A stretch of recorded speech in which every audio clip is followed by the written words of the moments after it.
Hello, কি অবস্থা সবার? এই মুহূর্তে আছি পোখারাতে, নেপালের তৃতীয় এপিসোডে আপনাদের সবাইকে স্বাগতম।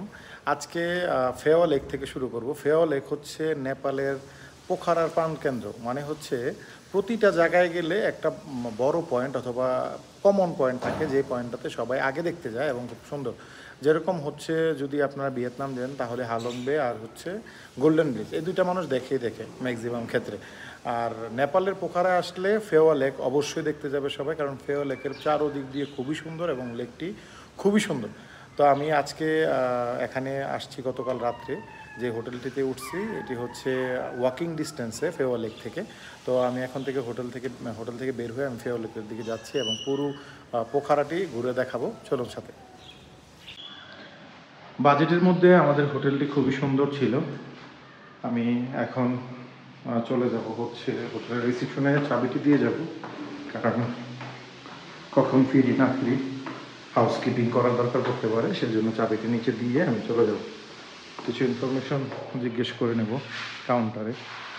आ गया की रखिए। और इधर से पैदल जा सकता है ना फेवा लेक में? और रेस्टोरेंट वगैरह सब कुछ उधर ही मिलेगा? हाँ, सब रास्ते में है। सही, ओके। আচ্ছা, পোখারাতে ট্রান্সপোর্টেশন নিয়ে গতকাল কথা বলছিলাম কীভাবে আসবেন বাসে, তবে বাসগুলো খুবই কমফোর্টেবল ছিল। তো এখন পোখারার যে স্ট্রিট মানে যে জায়গাটিতে আছি, এটা হচ্ছে লেক সাইড লেখা এখানে আছে, দেখতে পাবেন লেক সাইড, এই যে লেক সাইড 6 পোখারা। তো এখান থেকে 15 নম্বর স্টেট হচ্ছে একদম ইয়ার সাথে, ফেওয়া লেকের সাথে, ওইদিকে রেস্টুরেন্ট থেকে শুরু করে সব কিছু। লেক ভিউ পয়েন্টে যাওয়ার আগে একটা রেস্টুরেন্টে খেয়ে নিলাম। এটা বিরিয়ানি না খিচুড়ি আপনারাই বিচার করবেন, আমরা বিরিয়ানি অর্ডার দিয়েছিলাম। এখন হোটেল থেকে হেঁটে হেঁটে একদম লেক ভিউর কাছাকাছি চলে আসছি, দেখাবো। চলুন, এই জায়গাটি খুবই সুন্দর একটি জায়গা, আমার মনে হয় এখন অলরেডি দেখা যাচ্ছে। হাঁটতে হাঁটতে একেবারে পাহাড়ের যে সাইডটা আছে ওইদিকে মেঘাচ্ছন্ন হয়ে আছে, খুবই সুন্দর একটি জায়গা।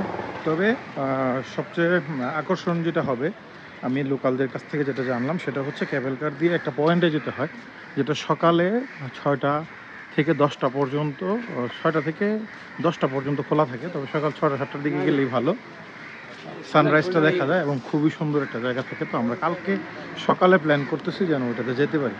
তো আজকে লেক ভিউটা ঘুরবো, দেখবো, তারপর এখান থেকে চলে যাবো। আচ্ছা, যেতে যেতে কিছু কথা বলে রাখি। আমার সাথে আরও দুজন আছে ব্রাহ্মণবাড়িয়া থেকে, ছোটো ভাই শিপন আর হচ্ছে প্রিন্স। তো এরাও আসছে ঘুরতে, এদের ফার্স্ট কান্ট্রি নেপাল। নেপালে প্রথম, মানে এদের বয়সও কিন্তু কম, 20-22 বছর হবে, 20-21 বছর এরা ঘুরতে আসছে। আমি এটা বলার উদ্দেশ্য হচ্ছে নেপালে কিন্তু ফ্রেশ পাসপোর্টেও ঘোরা যায়, বয়সেরও কোনো রেস্ট্রিকশন নেই।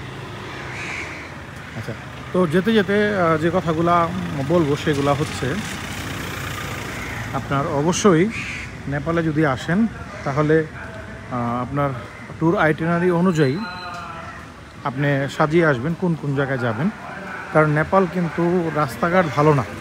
প্ল্যান প্রোগ্রাম করে না আসলে আপনার টাইমগুলো নষ্ট হবে।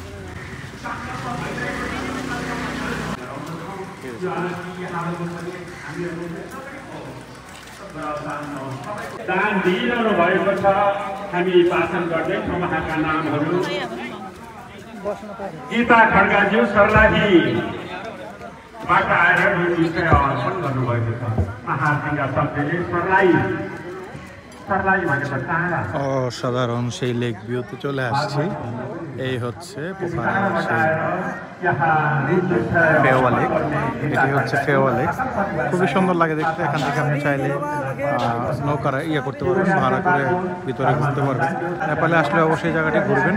তবে লোকালদের কাছে যেটা জানতে পারছি সেটা হচ্ছে এই যে এই সাইডটাতে একেবারে ওই পাশে উপরে গাড়ি নিয়ে যেতে হয়। ওখানে একটা পয়েন্ট আছে, সকালবেলা গেলে খুবই সুন্দর লাগে দেখতে। ওখান থেকে হিমালয় পাহাড় নাকি দেখা যায়।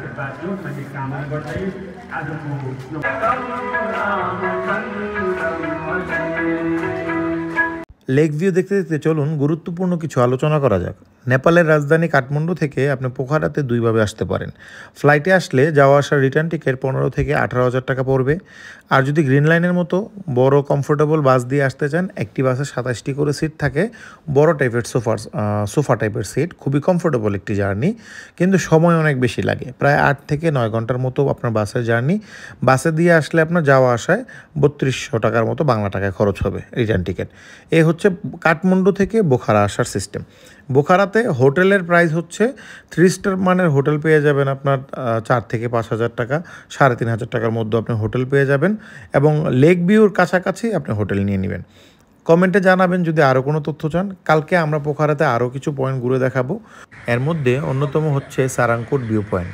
সারাংকোট ভিউ পয়েন্ট থেকে খুবই সুন্দর হিমালয়ের সৌন্দর্য দেখা যায়। চলুন আগামীকাল ওই ভিডিওতে আপনাদের সাথে দেখা হবে। টিল দেন সবাই ভালো থাকুন, সুস্থ থাকুন, কিপ ট্রাভেলিং, কিপ সেফ।